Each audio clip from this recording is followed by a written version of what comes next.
Here we have Amendment 27 of the Constitution, which states, "No law varying the compensation for the services of the senators and representatives shall take effect until an election of representatives shall have intervened."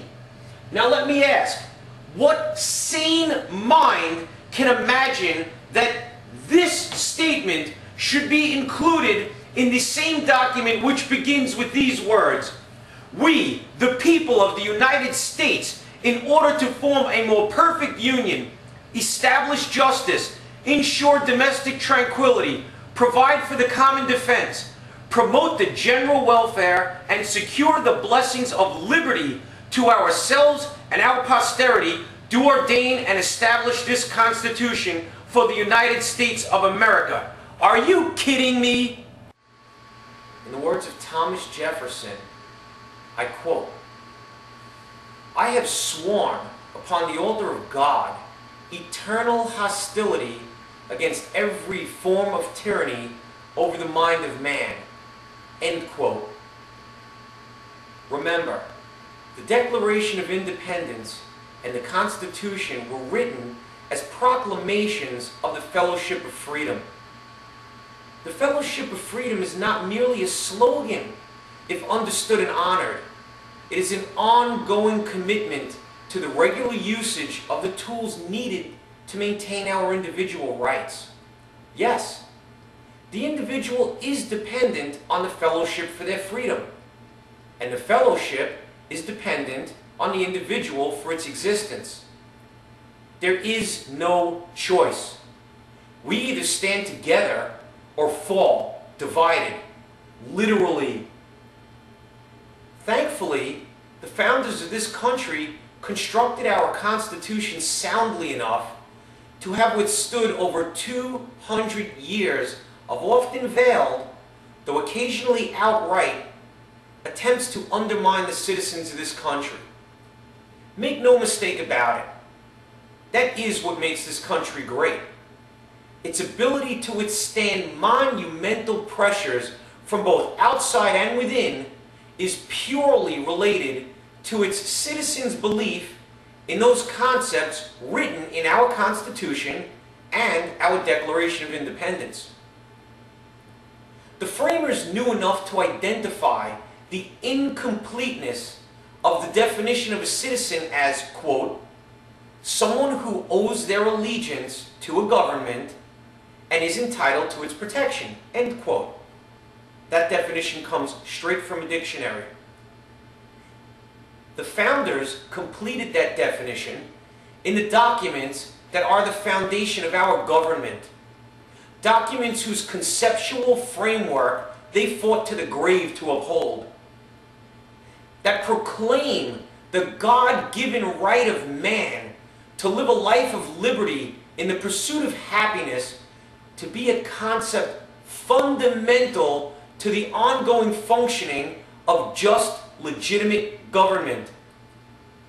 They understood that the proper act of government protecting its citizens is the act of properly representing that which certain majorities of citizens desire. Those of us who understand this know that we are each obliged to our fellow citizens of this country, to whom we are committed according to the Constitution and the Declaration of Independence to be in fellowship with, in the ongoing battle to maintain each other's freedom, because that is the only way to maintain our own. We are each obliged to properly express our demand for freedom from tyranny anytime, every time this freedom is even encroached upon. And our brothers in the Fellowship of Freedom are obliged to properly consider our claims so as to ascertain their accuracy and legitimacy, and then, with proper haste, respond in a proper voice in either support or opposition as their well thought out beliefs dictate. Because the moment our efforts cease, all forces that work against the existence of freedom in every aspect of our lives will again mobilize and gain strength. This has proven to be true throughout both world history and the history of this country. It is actually happening as you hear this. There are extreme negative forces that have grown powerful in the shadows and darkness that our complacency has allowed to exist. They masquerade as our benefactors until we question them, at which point they show, and if need be, use their teeth. That is why we must each act now upon our commitment to the cause of freedom. This document I have written will protect our freedoms and our rights to them for all future generations. We cannot wait for the next guy to do this. We must each be the next guy.